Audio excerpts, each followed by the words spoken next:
ആകാശവാണി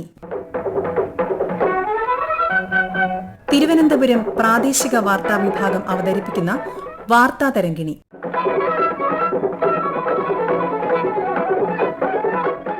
പ്രകൃതിയോടിണങ്ങി സുസ്ഥിര ഭാവിക്കായി.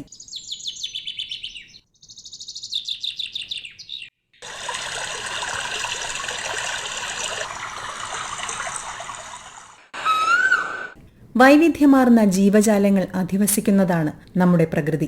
മനുഷ്യന്റെയും ജീവജാലങ്ങളുടെയും ആവാസ കേന്ദ്രമായ ഭൂമി എത്ര മനോഹരിയാണ്.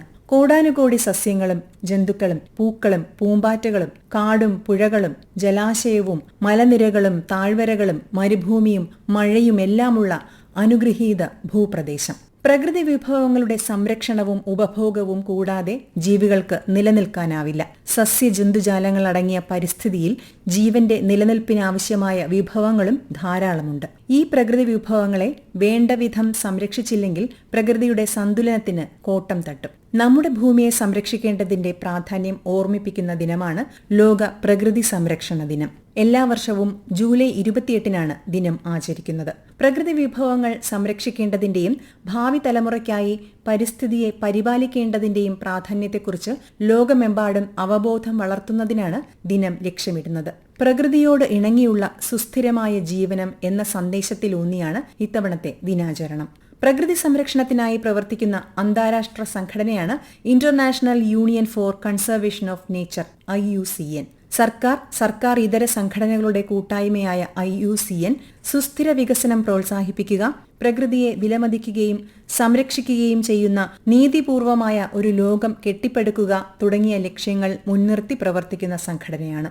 ഭൂമിയിലെ പ്രകൃതി വിസ്മയങ്ങളുടെയും പൈതൃക സ്ഥാപനങ്ങളുടെയും സംരക്ഷണവും പുനഃസ്ഥാപനവും ലക്ഷ്യമിട്ടുകൊണ്ട് വിവിധ ഐക്യരാഷ്ട്ര സംഘടനകളും സംയോജിച്ച് പ്രവർത്തിച്ചു വരുന്നു. പ്രകൃതി സംരക്ഷണത്തിനായി സ്വച്ഛ് ഭാരത് അഭിയാൻ, ഹരിത കേരളം മിഷൻ തുടങ്ങി നിരവധി കേന്ദ്ര സംസ്ഥാന പദ്ധതികൾ രാജ്യത്ത് നിലവിലുണ്ട്. കേരളത്തിന്റെ സമ്പന്നമായ സസ്യജന്തുജാലങ്ങളെ സംരക്ഷിക്കുന്നതിലും പ്രകൃതി സമ്പത്തിന്റെ പൈതൃകം ഭാവി തലമുറയ്ക്ക് ഉറപ്പാക്കുന്നതിലും നമ്മുടെ വന്യജീവി സങ്കേതങ്ങളും ദേശീയ ഉദ്യാനങ്ങളും നിർണായക പങ്ക് വഹിക്കുന്നു. നമ്മുടെ കേരളത്തിന്റെ തനതായ ജൈവ വൈവിധ്യവും പാരിസ്ഥിതിക സന്തുലിതാവസ്ഥയും സംരക്ഷിക്കുന്നതിലും ഈ സംരക്ഷിത പ്രദേശങ്ങൾ ഒരു പ്രധാന പങ്ക് വഹിക്കുന്നു. Thiruvananthapuram social forestry assistant conservator of forest Saju S Nair വാർത്താ തരംഗിണിയോട്.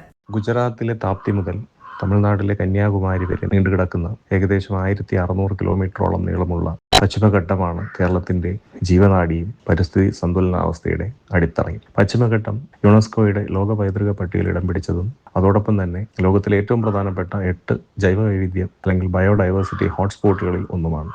കേരളത്തിലൂടെയുള്ള 44 നദികളും ഉത്ഭവിക്കുന്നത് പശ്ചിമഘട്ടത്തിൽ നിന്നുമാണ്.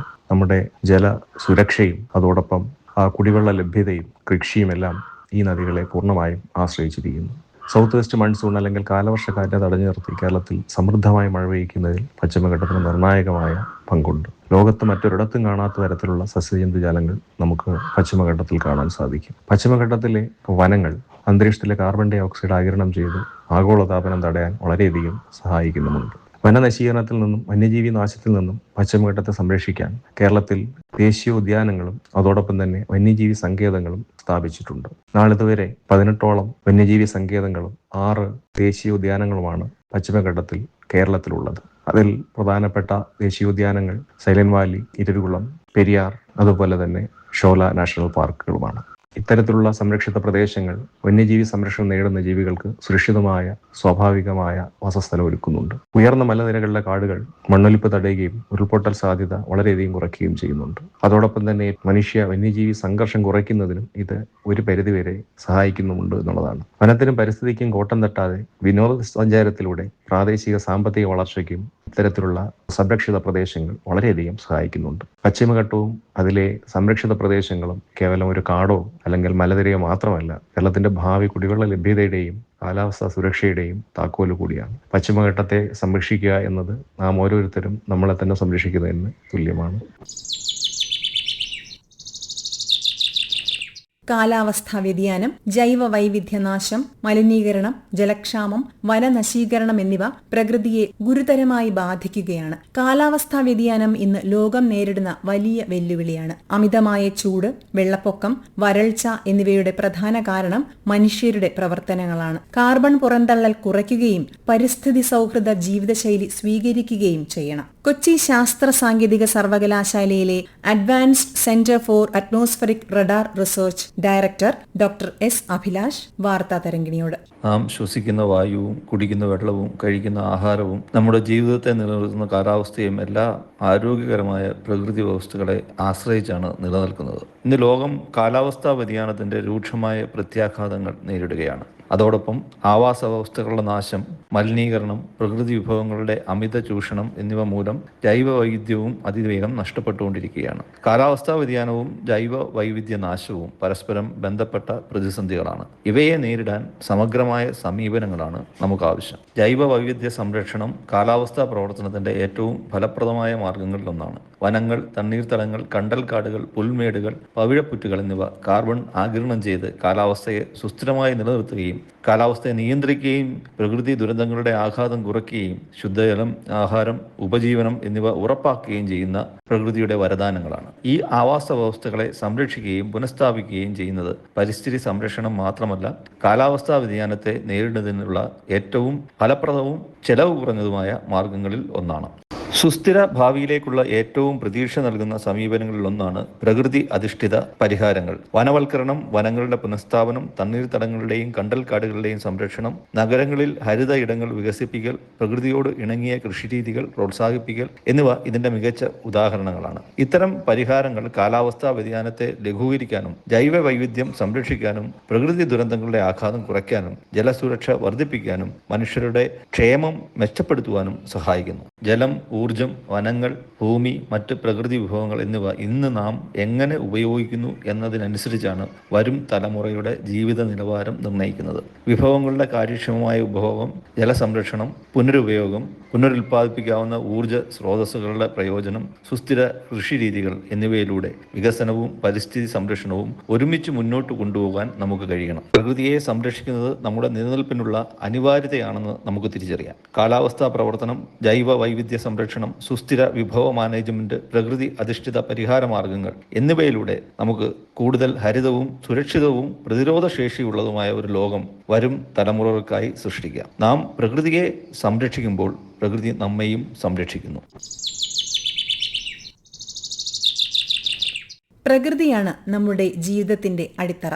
ശുദ്ധവായുവും വെള്ളവും ഭക്ഷണവും എല്ലാം പ്രകൃതിയിൽ നിന്നാണ് ലഭിക്കുന്നത്. എന്നാൽ നമ്മുടെ പരിസ്ഥിതി ഇന്ന് പല വിധത്തിലും മലിനമായിക്കൊണ്ടിരിക്കുകയാണ്. പരിസ്ഥിതി മലിനീകരണത്തിന്റെ ഏറ്റവും രൂക്ഷമായ വശം മാലിന്യങ്ങളുടെ കൂമ്പാരമാണ്. ഇത് പലതരം ആരോഗ്യ പ്രശ്നങ്ങൾക്കും കാരണമാകുന്നു. പരിസ്ഥിതി പ്രവർത്തകനും വന്യജീവി ഫോട്ടോഗ്രാഫറുമായ സാലി പാലോട്. ജീവജാലങ്ങളുടെ നിലനിൽപ്പാണ് പ്രകൃതി സംരക്ഷിക്കേണ്ടത് ഓരോ മനുഷ്യരുടെയും ആവശ്യമായ ഒരു പ്രക്രിയയാണ്. പക്ഷെ ഇന്നത്തെ ഒരു സാഹചര്യത്തിൽ ഭൂമിയും ജലവും വായുവും എല്ലാം മലിനമാകുന്ന ഒരു അവസ്ഥയാണുള്ളത്. മുൻകാലങ്ങളിൽ മാലിന്യങ്ങൾ എന്ന് പറയുന്നത് മണ്ണിൽ ലയിച്ചു ചേരുന്ന തരത്തിലാണ്. ഇന്ന് അങ്ങനെയല്ല. ഉപയോഗശൂന്യങ്ങളായ പ്ലാസ്റ്റിക് മാലിന്യങ്ങളും കൂമ്പാരമാകുകയും അവിടെ ഭയങ്കരമായ ഒരു പരിസ്ഥിതി മലിനീകരണം സംഭവിക്കുകയാണ്. വർഷങ്ങളായുള്ള ഒരു ജൈവ വൈവിധ്യം നാശം സംഭവിച്ചാൽ അത് പുനഃസ്ഥാപിക്കുക വലിയ ബുദ്ധിമുട്ടുള്ളതാണ്. അതിൻ്റെ ഒരു പ്രത്യാഘാതം എന്ന് പറയുന്നത് ഭയങ്കരമാണ്. എല്ലാ വികസനങ്ങളും നാട്ടിന് ആവശ്യമാണ്. എന്നാൽ പല ഫാക്ടറികളിൽ നിന്നും വരുന്ന മാലിന്യങ്ങൾ ജലത്തിലേക്ക് ഒഴുക്കിവിടുകയും ആ ജലം മലിനമാകുകയും അത് ഉപയോഗിക്കുന്നവർക്കെല്ലാം അസുഖം ബാധിക്കുകയും ചെയ്യുന്ന ഒരു സാഹചര്യം നിലവിലുണ്ട്. ഈ നദിയിലെ ജലം ഏതെല്ലാം ഭാഗത്തെത്തുന്നു അവിടെയെല്ലാം കുളങ്ങളും നദികളും എല്ലാം മലിനമാകുകയും കുടിവെള്ളം മലിനമായി പോകുന്ന ഒരു സാഹചര്യം ഉണ്ടാകും. ഫാക്ടറിയിൽ നിന്ന് വരുന്ന പുകയും അതേപോലെ തന്നെ അന്തരീക്ഷത്തിൽ കലരുന്ന വിഷദ്രാവകങ്ങളും കുട്ടികൾക്ക് മുതിർന്നവർക്കും ശ്വാസകോശ സംബന്ധമായ അസുഖങ്ങളും എല്ലാം വരുത്തി വെക്കാനായിട്ട് ഇത് ഒരു കാരണമായി തീരുന്നു. അതേപോലെ തന്നെ മാലിന്യങ്ങൾ കൂമ്പാരമാകുമ്പോൾ അവിടെ കൊതുകും എലിയും അങ്ങനെയുള്ള ജീവജാലങ്ങളും മനുഷ്യന് മാരകമായ അസുഖങ്ങൾ വരുത്തുവാനുള്ള ഒരു സംവിധാനത്തിലേക്ക് നീങ്ങും. അതുകൊണ്ട് എല്ലാ ജനങ്ങളിലും പാരിസ്ഥിതിക അവബോധം ഉണ്ടാകണം. അതേപോലെ തന്നെ കുട്ടികളുടെ പഠന വിഷയങ്ങളിലും പരിസ്ഥിതി സംരക്ഷണം എന്ന രീതിക്കുള്ള ഒരു പാഠ്യ രീതി വരേണ്ടതായിട്ടുണ്ട്. പ്രകൃതി സംരക്ഷണത്തിന്റെ പ്രധാന ഘടകങ്ങളാണ് വനസംരക്ഷണം, മൃഗസംരക്ഷണം, നദീജല സംരക്ഷണം എന്നിവ. വൃക്ഷത്തൈകൾ നട്ടുപിടിപ്പിക്കുക എന്നതു മാത്രമല്ല, പ്ലാസ്റ്റിക് ഉപയോഗം കുറയ്ക്കുക, ജലസ്രോതസ്സുകൾ സംരക്ഷിക്കുക, വനങ്ങളെ കാത്തുസൂക്ഷിക്കുക, ജൈവ വൈവിധ്യം നിലനിർത്തുക എന്നിവയും അതിൽ ഉൾപ്പെടുന്നു. പ്രകൃതിയെ നശിപ്പിച്ചാൽ അതിന്റെ പ്രത്യാഘാതം നമ്മളെ തന്നെ ബാധിക്കും. റിട്ടയർഡ് അധ്യാപകനും കർഷകനും തൊടുപുഴയിലെ കേരള അഗ്രികൾച്ചറൽ ഡെവലപ്മെന്റ് സൊസൈറ്റി ചെയർമാനുമായ KG ആന്റണി വാർത്താ തരംഗിണിയോട്.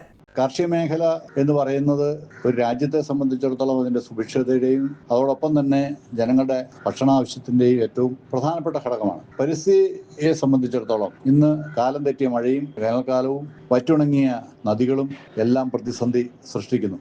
ജീവിത നിർവഹണത്തിൽ പരിസ്ഥിതിയിൽ വരുന്ന മാറ്റം അവന്റെ മാനസിക വ്യാപാരങ്ങളെയും അതേ രീതിയിൽ സ്വാധീനിക്കുന്നു. എന്നാൽ ഒരു കാലഘട്ടത്തിൽ സഹകരണത്തിന്റെ അടിസ്ഥാനത്തിൽ പരസ്പരം പ്രവർത്തിച്ചിരുന്ന ആളുകൾക്ക് ഇന്ന് ഒറ്റപ്പെടലിന്റെ അല്ലെങ്കിൽ മറ്റൊരു തലത്തിലേക്ക് മാറേണ്ടി വരുന്നത് ഈ പരിസ്ഥിതിയുമായി ബന്ധപ്പെട്ട ഒരു ഘടകം തന്നെയാണ്. ജീവിതത്തിന്റെ സമസ്ത മേഖലകളെയും സ്വാധീനിക്കുന്ന വിഷയമായി പരിസ്ഥിതിയുടെ തകർച്ച ഇന്ന് വന്നിരിക്കുകയാണ്. കേരളത്തെ സംബന്ധിച്ചിടത്തോളം, അതിലുപരി കേരളത്തിലെ കർഷകരെ സംബന്ധിച്ചിടത്തോളവും പരിസ്ഥിതിയുമായി ബന്ധപ്പെട്ടു വരുന്ന പ്രതിസന്ധികൾ വളരെ കൂടുതലാണ്. ഓരോ ദിവസം ചെല്ലുന്തോറും പ്രതിസന്ധികളുടെ ആക്കം വർദ്ധിക്കുകയും ആ പ്രതിസന്ധി താങ്ങാനാവാതെ ആ മേഖലയിലെ കർഷകർ വിട്ടൊഴിഞ്ഞു പോവുകയും ചെയ്യുന്ന ഒരു സാഹചര്യമാണ് നിലവിലുള്ളത്. ഇത് ഗുരുതരമായ ഭക്ഷ്യക്ഷാമത്തിനും അതോടൊപ്പം തന്നെ സാമ്പത്തിക പ്രതിസന്ധിക്കും കാരണമാകും. അതുകൊണ്ട് പരിസ്ഥിതി സംരക്ഷണത്തിന്റെ പ്രാധാന്യം ജനങ്ങളിലെത്തിക്കുന്നതിന് പര്യാപ്തമായിട്ടുള്ള പ്രവർത്തനങ്ങളിലൂടെ മാത്രമേ നമുക്ക് ഭാവി ജീവിതത്തെ കരുപിടിപ്പിക്കാനും പുതിയ തലമുറയ്ക്ക് നമുക്ക് ഈ ഭൂമിയെ തിരിച്ചു കൊടുക്കുവാനും കഴിയൂ എന്നുള്ള സത്യം ഉൾക്കൊള്ളണം. ആധുനിക മനുഷ്യന്റെ അതിരറ്റ ഉപഭോഗാസക്തി മൂലം ഒട്ടനവധി ജീവജാലങ്ങൾ ഭൂമുഖത്തുനിന്ന് അപ്രത്യക്ഷമായിക്കൊണ്ടിരിക്കുന്നു എന്ന് മാത്രമല്ല, മനുഷ്യരുടെ അമിതമായ ഇടപെടലുകൾ പ്രകൃതിയുടെ സന്തുലിതാവസ്ഥ തകർക്കുകയാണ്. പ്രകൃതി സംരക്ഷണത്തിൽ യുവതലമുറയ്ക്കും ഉത്തരവാദിത്തമുണ്ട്. സ്കൂളുകളിലെ പരിസ്ഥിതി ക്ലബ്ബുകൾ ഇതിൽ സുപ്രധാന പങ്കുവഹിക്കുന്നു. Pattom government girls higher secondary school +2 വിദ്യാർത്ഥിനി നിള VS. നമ്മുടെ സ്കൂളിൽ വളരെ വർഷങ്ങൾക്ക് മുമ്പ് ആരോ നട്ട ഒരു മുത്തശ്ശി നെല്ലിയുണ്ട്. സ്കൂൾ കെട്ടിടം പണി കഴിപ്പിക്കാനായിട്ട് മുറിച്ചു മാറ്റാൻ തീരുമാനിച്ചതാണ് അവളെ. എന്നാൽ സ്കൂളിലെ പ്രകൃതി സ്നേഹികളായിട്ടുള്ള PTA-ക്കാർ ചേർന്ന് അവളെ വളരെ പണം ചെലവാക്കി മൂടോടെ പിഴുത് വീണ്ടും നട്ടുകിളർപ്പിച്ചിട്ടുണ്ട്. അവളുടെ ചുവട്ടിൽ ആ തണലിൽ കഥ പറഞ്ഞിരിക്കാൻ പഴയ തലമുറയിലെ അധ്യാപകരും പൂർവ്വ വിദ്യാർത്ഥികളും നമ്മളും ഒത്തുചേരും. നാളെ നമ്മുടെ ജീവിതം നല്ലതാകണമെങ്കിൽ നല്ല കാലാവസ്ഥയും ശുദ്ധമായിട്ടുള്ള കുടിവെള്ളവും ഗുണമേന്മയുള്ള ആഹാരവും ശുദ്ധവായുവും ഉണ്ടാകണം. അതിനായിട്ടാണ് ഇന്നേ നമ്മൾ പ്രകൃതി സംരക്ഷകരായി മാറുന്നത്. ശാസ്ത്രബോധമുള്ള ഒരു തലമുറ എന്ന നിലയിൽ, പൗരബോധത്തോടെ നാളെ നയിക്കേണ്ടവർ എന്ന നിലയിൽ നമുക്ക് ചുറ്റുമുള്ള വൃക്ഷങ്ങളെയും ജീവജാലങ്ങളെയും തോടിനെയും പുഴയെയും ഒക്കെ സംരക്ഷിക്കേണ്ടതുണ്ട്. നല്ല വൃത്തിയും വെടുപ്പുമുള്ള ഇടമായ നമ്മുടെ ഓരോ നാട്ടിടങ്ങളും സംരക്ഷിക്കേണ്ടതുണ്ട്. നമുക്ക് ഓർമ്മയുണ്ടല്ലോ 2018 നടന്ന പ്രളയം. അന്ന് നാം എല്ലാവരും ഒത്തുചേർന്ന് അതിജീവിച്ചിട്ടുണ്ട്. ഇതുപോലുള്ള പ്രകൃതി ദുരന്തങ്ങൾ വരാതിരിക്കാനായി നമ്മുടെ പ്രകൃതിയെ സംരക്ഷിക്കേണ്ടതുണ്ട്. സുഗതകുമാരി പാടിയത് ഒരു തൈ നടാം നല്ല നാളേക്ക് വേണ്ടി എന്നാണല്ലോ. നമുക്ക് വേണ്ടി മാത്രമല്ല, നമ്മോടൊപ്പമുള്ള എല്ലാവർക്കും വേണ്ടി, ഇനി ജനിക്കാനുള്ളവർക്കും വേണ്ടി കൂടിയുള്ള ഒരു പ്രവർത്തനമായിട്ടാണ് പ്രകൃതി സംരക്ഷണ ദിനം ആചരിക്കുന്നത്. ഒരു ദിവസം കൊണ്ട് തുടങ്ങി അവസാനിപ്പിക്കേണ്ടതല്ല ഇത്. ഒരു ജീവിതം കൊണ്ട് അർത്ഥപൂർണമാക്കേണ്ടതാണത്. പരിസ്ഥിതി സംരക്ഷണം ഒരു കൂട്ടായ പരിശ്രമമാണ്.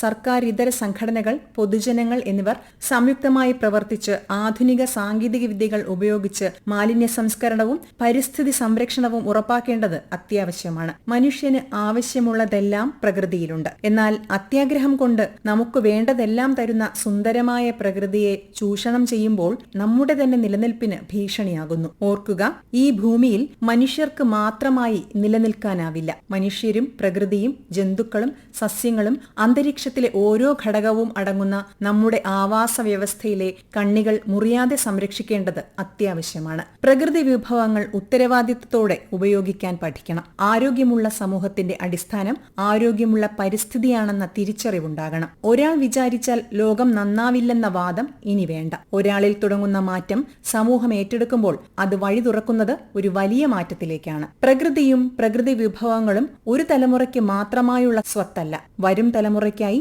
കരുതലോടെ സൂക്ഷിക്കേണ്ട, സംരക്ഷിക്കേണ്ട വരദാനമാണ് എന്ന് ഓർമ്മിപ്പിച്ചുകൊണ്ട് വാർത്താ തരംഗിണി സമാപിക്കുന്നു. ഏകോപനം ലെമി ജി നായർ. തയ്യാറാക്കി അവതരിപ്പിച്ചത് സുവർണ. വാർത്താ തരംഗിണി ഇനി വ്യാഴാഴ്ച രാവിലെ 9 മണിക്ക്.